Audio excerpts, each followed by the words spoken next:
promising performance.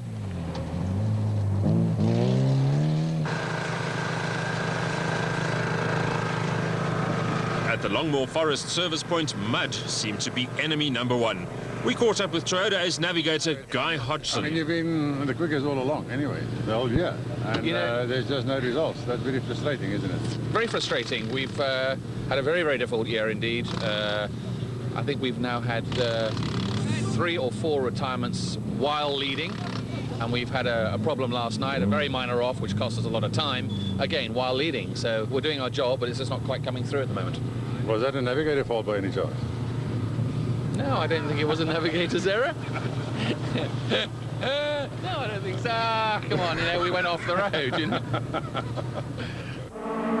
Stage 10, and with only 3 real gravel stages left, it seemed to be all over bar the shouting, with Kuhn very much in the driving seat. And just to prove that he wasn't about to tap off, Enzo set the fastest time in this stage.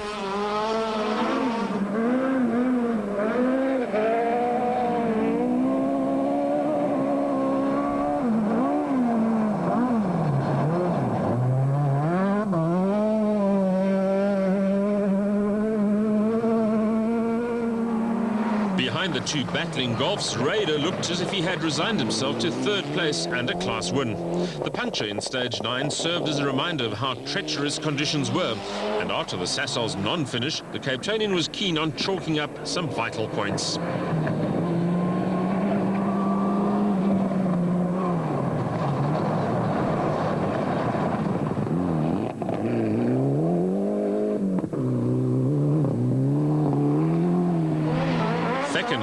Wasn't letting the puncher in stage 9 discourage him. Despite not trailing both Lawrence and Van der Walt by several minutes, the young Volkswagen driver was giving it stick. For Class A7 leader Lawrence, it was a matter of keeping it on the road. The team total driver now enjoyed a comfortable lead over Van der Walt's Polo, but an off or a serious puncture could still change all that.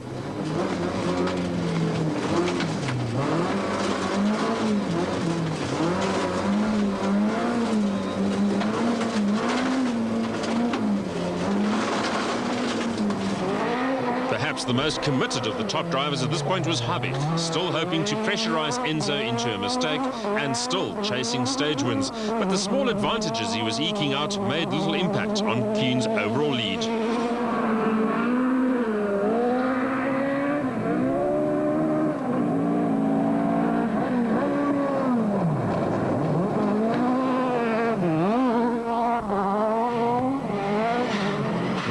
Well ahead in the class, Berger and Swanepoel were holding station, having also decided that getting through the mud and to the finish was the priority.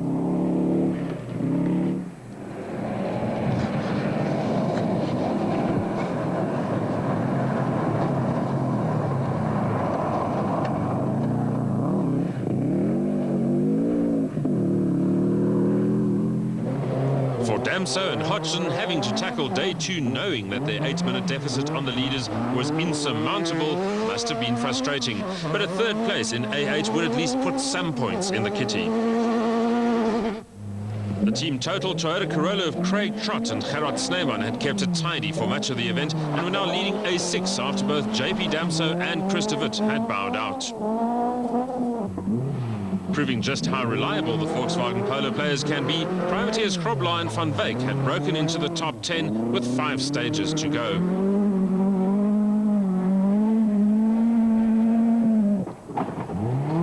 In Class N2, Dean Sanders and Ashley Gierke were still looking forward to a class win in their team total Toyota Corolla.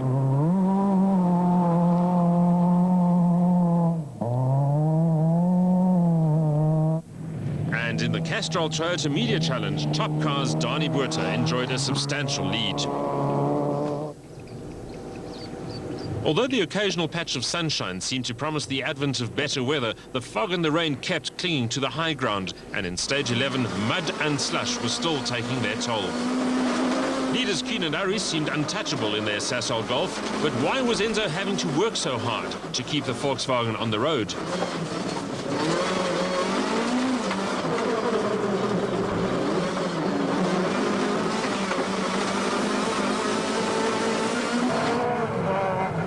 above, the reason for Enzo's in-car workout became clear.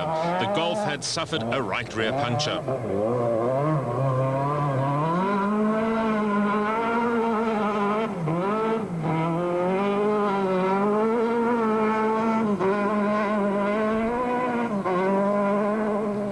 By comparison, Rueda made it all look like a walk in the park, albeit a muddy one, and took the stage win. For Fechen, the troubles were continuing. A dislodged rear brake caliper made life on this stage a misery.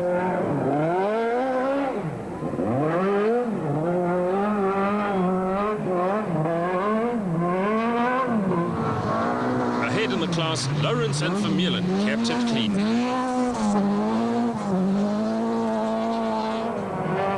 Did Habich know about Kuhn's puncture, or was he simply on his own mission? He certainly was the most aggressive driver of the morning, but despite Enzo's puncture, Habich could only take 23 seconds off his team rival in this stage.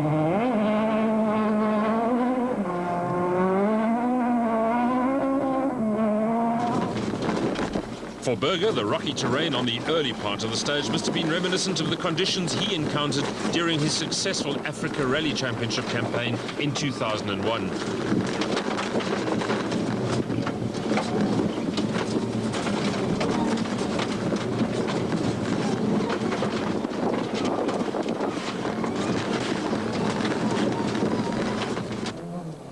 Further back in the field, the team total Toyota Taz of Rodney Versace and Carolyn Swan was trouncing the rest of the Class A5 contingent.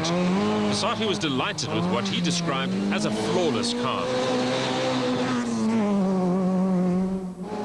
Richard Bem and Grant Sinclair had been in a close N2 battle with the Sana's Hiraku Corolla for much of the event.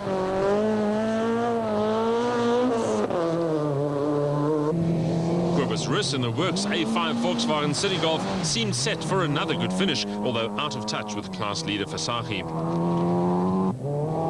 And in N3, Jeff Mortimer and Jerry Hiraku kept the geriatric flag flying, and at a fair turn of speed too. Back at the Longmore service point, keeping the cars clean was still a major challenge. It's been a good day so far, but you had your first misstep. Yeah, we also fell victim to a flat tire. You know, like you said yesterday, you have to be brave to go into these forests without wet tires. But we have to take up that challenge because it's so rocky at the moment that you just can't risk losing. The average is probably 2 to 3 minutes on changing a tire. So we're running the dry tires, and even with that, we had a flat now. So it shows you how rocky it really is. But at this point in time, you must be just thinking of driving through to the finish now. Oh, I'm having fun. I'm enjoying this. This is brilliant. The fog, the rain, the wet, that's what rallying's about, and I'm really enjoying the car at the moment, to be honest.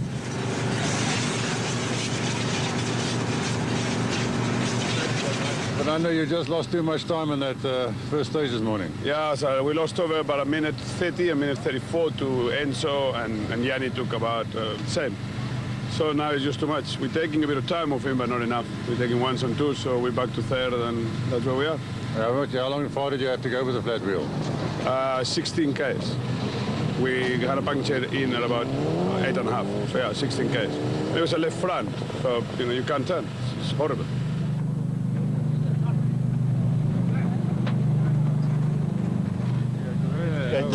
And if any question that he asks you don't like it, I've just given him a private pep talk there. just give him a rev about it. Just a private pep talk. Jan, you've had a hell of a go this morning after your unfortunate stage last night, but back in second place. Yeah, it was a serious disappointment for us last night. We got a punch of 40 Ks from the end, so we lost a whole bag of time. And so the best we could do today was move ourselves up to second, and that's what we've done. So for now, we're holding stations. I must say, there's been some very spirited driving from your side this morning. How's the car?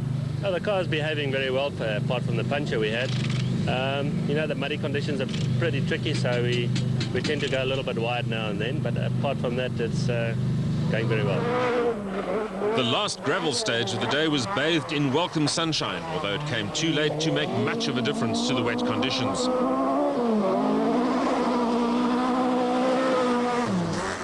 After one of his best rallies ever, Rueda was keen to get the big Lancer Evo to the finish.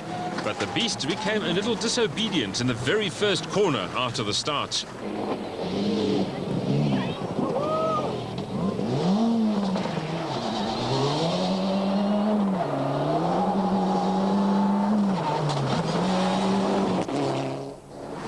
That little mishap didn't stop the Cape Townian from giving it a good final go, even over the rough stuff.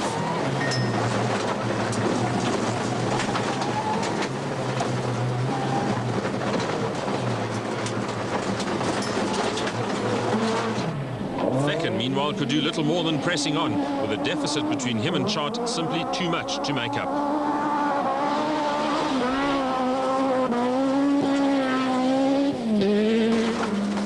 Lawrence must have been relieved that the event was slowly coming to an end. His approach of keeping it clean and on the road was now paying handsome dividends.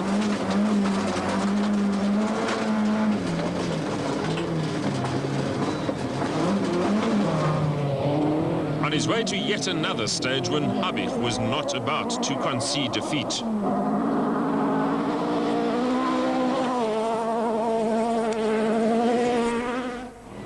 With no real chance of challenging Raiders' class lead, Berger and Swanepoel were soldiering on in their N4 Subaru Impreza. And proving that there's no lack of fire in the old man, Chart van der Walt set the quickest A7 time in stage 12, showing up both class leader Lawrence and young gun Fecken. In N2, Sanders looked as if he had the class win in the bag, but a bad puncture in this stage saw them retire for the first time this season.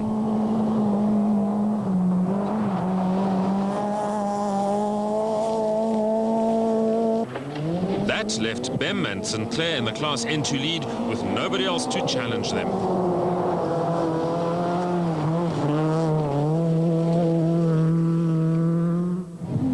The top car BMW seemed on track for another solid performance despite brake problems in the night stages. The ex-Martinez Breas A5 City Golf was in the hands of British rallier Stephen Patter, who was running third in class. Well, one of the highlights of the Volkswagen Rally thus far has been the number of spectators we've seen at all the stages. It's really been particularly worrying that there have been no attempts at all to control them or to ensure their safety. Sorrel, what does one need to do to address the issue? Well, I think for one, we have too many spectator stages, not only on this event, on all the events. And it's totally uncontrollable, as you say. There's some people lying on the pavement next to us where cars will soon be doing 200 kilometers an hour. And you just can't control that. I think we need less spectator events. And as the rallies have proved, I think that people go out to watch it. If you remember this morning at 8 o'clock in Longmore Forest, there were hundreds of people there. So it's not a case of having to bring the rallies to people anymore. They actually go out and watch the stuff. And like I said before, you know, all you need is one car to go off and kill a few people, and that's the end of rallying. And I think the organisers are totally missing the point there. Of course, I mean, if we also look at the stage, we've seen very little in terms of marshalling. In other words, you've got people who want to come and see the action, nobody really directing them and telling them to stay away, to be away from the cars, to be on the right side of the corner, etc., etc. I don't think you can ever marshal enough people to control big crowds like this in the middle of a town. That's just totally impossible. And we're looking for trouble, and the sooner we stop it, the better. The speed of the Kuhn Aris Sasol Golf in the very tight spectator stage only underlined just how important it is to properly control the rally crowds.